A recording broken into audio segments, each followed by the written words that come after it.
Paul's letter to Philemon. It was written during one of Paul's many imprisonments, and it's actually his shortest letter in the New Testament. But don't let its size trick you. It's actually one of the most explosive things that Paul ever wrote. Here's the backstory that we can piece together from details within the letter. Philemon was a well-to-do Roman citizen from Colossae who likely met Paul during his mission in Ephesus, and he became a follower of Jesus. Then later, when Paul's co-worker Epaphras started a Jesus community in Colossae, Philemon became a leader of a church that met in his house.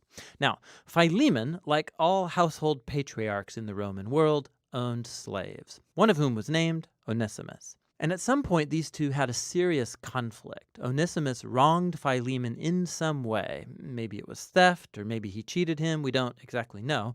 But afterwards, Onesimus ran away. Eventually, Onesimus came to Paul in prison, likely to appeal for help. And in the process, he became a follower of Jesus and then a beloved assistant of Paul. And so Paul finds himself in a very difficult and delicate situation as he writes this letter. He's going to ask Philemon not just to forgive Onesimus and receive him back, but to embrace him as a brother in the Messiah and no longer as a slave. Here's how he does it.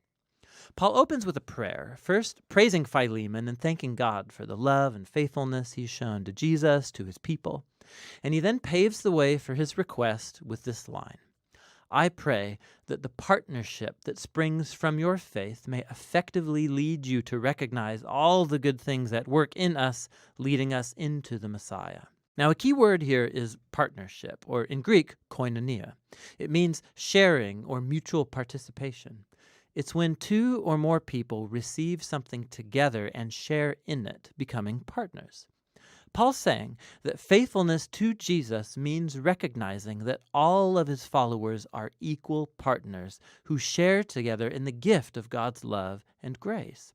And for Paul, this experience of koinonia among Jesus' followers, it's not just an idea that you think about, it's something that you do in your relationships. Which moves Paul on to his request. He finally brings up Onesimus. He says that he's become Paul's child in prison, meaning that Paul led Onesimus to dedicate his life and allegiance to Jesus, and so Paul and Onesimus are now family members in the Messiah.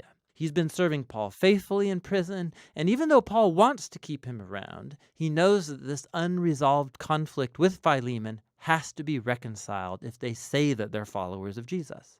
Which moves Paul on to his bold request, that Philemon receive Onesimus back, no longer as a slave, but as more than a slave, as a beloved brother in the Lord. Now, this is a really tall order. Under Roman law, Philemon had every legal right to have Onesimus punished or put in prison, and Paul's not only asking him to forgive Onesimus, but to welcome back his former slave into Colossae as a social equal, as a family member. This is way more than kindness. This is unheard of. It's freeing a slave and then treating them like a family member. It upsets the status quo of the Roman social order. Why should Philemon do such a thing? And here Paul pulls a brilliant move. He recalls that key word from the opening prayer. He says, if you're truly a partner with me, it's that Greek word koinonia again, then welcome Onesimus as if he were me. And if he's wronged you or owes you anything, charge it to me and I will repay it. So in this request, we see the heart of Paul's gospel message being acted out. It's first of all about reconciliation. It's just like he told the Corinthians. In the Messiah, God was reconciling the world to himself, not counting people's sins against them. So in this situation, Paul is putting himself in the place of Jesus. He will absorb the consequences of Onesimus' wrongdoing. He will pay the cost so that he can be reconciled to Philemon. But Paul's message was about more than just a legal transaction. It's also about koinonia. Onesimus and Philemon and Paul are all equals before God. They all share the same need for forgiveness. And so the ground is level before the cross, which means that Philemon and Onesimus can no longer relate to each other as master and slave. They're family members. They're brothers in the Messiah.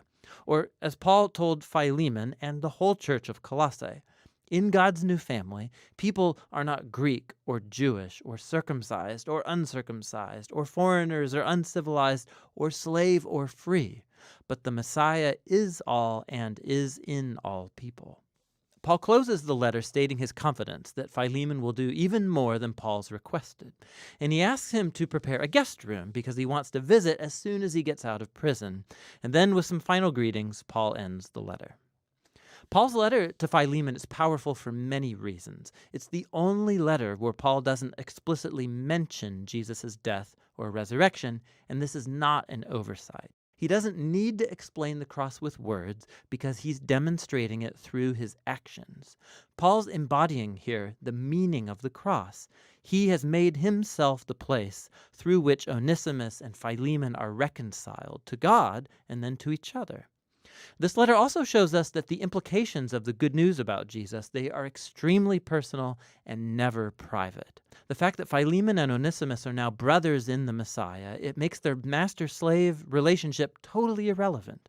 The family of Jesus' people is the place where all are equal recipients of God's grace. It's a new kind of society, or a new humanity, as he called it in the letter to the Colossians, where people's value and social status, it's not defined by race or gender or social or economic class.